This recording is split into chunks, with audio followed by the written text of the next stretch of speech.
Good morning, class. We're back to the wild robot. In our previous chapters, we know that Roz met Tawny the deer, and Tawny taught Roz how to build a garden. So now we're on chapter 34, the mother. Like most goslings, Bright Bill followed his mother everywhere. He was a slow, tottering little thing. But Roz was rarely in a hurry, and together they loved meandering along the forest paths and around the banks of the pond. However, they spent most of their time right in their own garden. You see, the garden was no longer scraggly. Thanks to the robot's careful attention, it was now bursting with colors and scents and flavors. Clearly, Roz was designed to work with plants. "Oh, Roz, you've been busy," said Tawny, as her family gazed at the wonderland of growing things. "This garden is glorious." "You'll see quite a lot of us around here." Tawny meant what she had said. Each morning, around daybreak, Roz and Bright Bill could hear quiet footsteps outside the nest. And there would be Tawny and Crowpoint, and with their fawns, Willow, Thistle, and Brook, happily nibbling on the garden. The deer weren't the only regular visitors. The beavers became quite fond of gnawing on a certain hardy shrub at the edge of the garden. Dig Down, the old groundhog, popped up to munch on the berries. Broadfoot, the giant bull moose, came by to chew on tree shoots. And of course, bees and butterflies were there every day, happily floating through the flowers. There always seemed to be friendly animals hanging out at the garden. It was amazing how different everyone treated Roz these days. Animals who once ran from the robot in fear now stopped by the nest just to spend time with her. The neighbors smiled and waved whenever Roz and Bright Bill wandered past. And at the dawn truce, the other mothers were eager to share their parenting advice. "Make sure Bright Bill gets plenty of rest. A tired gooseling is a cranky gooseling. When the wind starts blowing from the north, you must immediately get Bright Bill to safety. North winds always bring bad weather. You'll never be the perfect mother, so just do the best you can. All Bright Bill really needs to know is that you're doing your best." No gosling had ever had a more attentive mother. Roz was always there ready to answer her son's questions, or to play with him, or to rock him to sleep, or to whisk him away from danger. With a computer brain packed full of parenting advice and the lessons she was learning all on her own, the robot was actually becoming an excellent mother. Chapter 35, The First Swim. "Good afternoon, you two," said Loudwing as she waddled into the garden. "Remember me, Bright Bill?" "Loudwing, Loudwing!" "Very good," the old goose giggled. "Now, Roz, do you know what tomorrow is? Tomorrow is swimming day, the day when all the parents take their goslings out on the pond for the first time. And you simply must bring Bright Bill." "Swim, swim," said the gosling, shaking his tail feathers. "Bright Bill can go," said Roz, "but I cannot swim. I cannot go on the pond with him. I will not be able to protect him."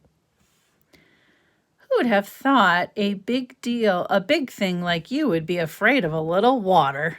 Loudwing laughed. "Why don't you worry about Bright Bill? He'll be safe in the flock.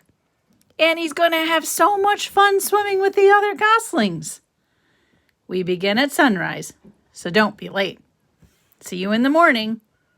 And with that, the goose plopped into the water and glided away. "Swim, swim," said the gosling. "Yes, Bright Bill," said the robot, staring at the pond. "Swim, swim." Early the next morning, Peeps and honks and splashes began echoing across the calm water. Roz and Brightbill followed a trail through the fog and over to a beach that was crawling with fluffy goslings and proud parents. Roz took a few steps into the water, and her survival instincts immediately flared up. The robot's computer brain knew that if the water got inside her body, it could do serious damage. And so as the other parents began swimming across the pond, Roz stood safely in the shallows and watched.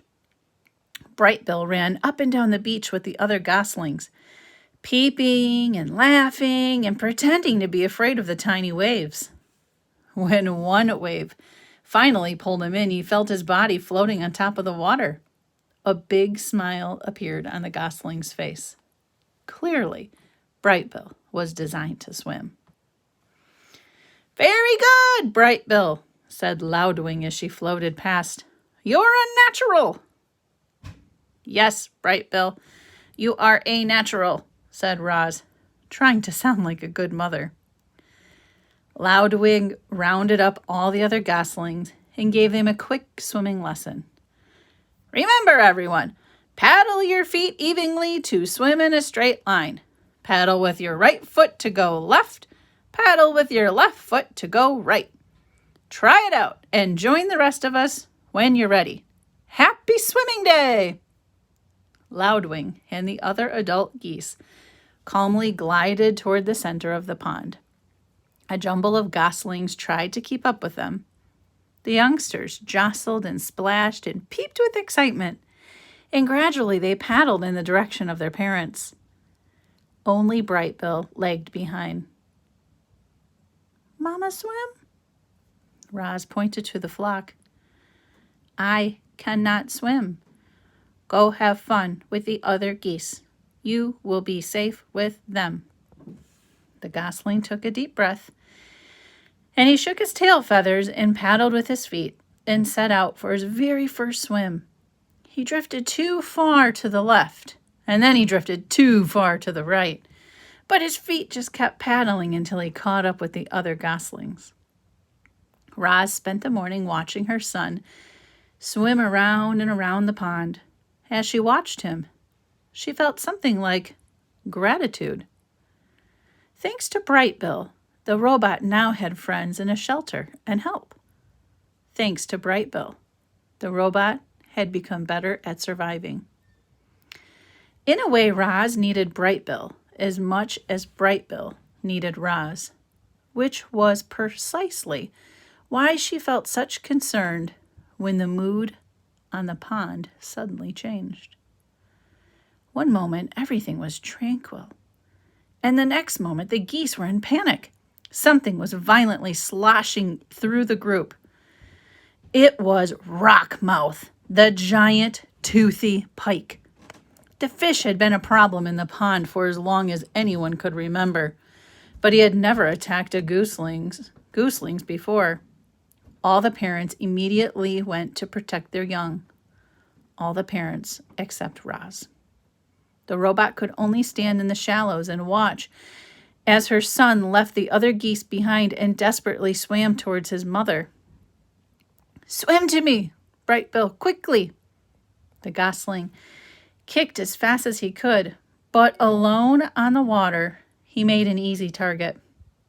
The pond rippled as Rockmouth slashed below the surface. "Mama, help!" squeaked Brightbill. The robot was terribly conflicted. Part of her knew that she had to help her son, but another part knew that she had to stay out of the deep water. Her body lurched forward and then backward, again and again as she struggled to make a decision. And then Loudwing came to the rescue. "Rockmouth, don't you dare harm that little darling!" The old goose fluttered over and splashed right down on top of the fish. "Leave him alone!" She pecked and kicked and beat her wings against the fish until he surrendered to the murky depths of the pond. Loudwing escorted Brightbill back to the beach, and a minute later, the gosling was in his mother's arms, safe and sound. Rockmouth Isn't as dangerous as he seems, said the goose, out of breath. But I think that's enough swimming for one day. All right, in the next couple chapters, Bright Bill is going to meet a new friend named Chit Chat. And Chit Chat is a name for when somebody does a lot of talking. So his new friend Chit Chat is going to be doing a lot of talking. Okay, go ahead and read.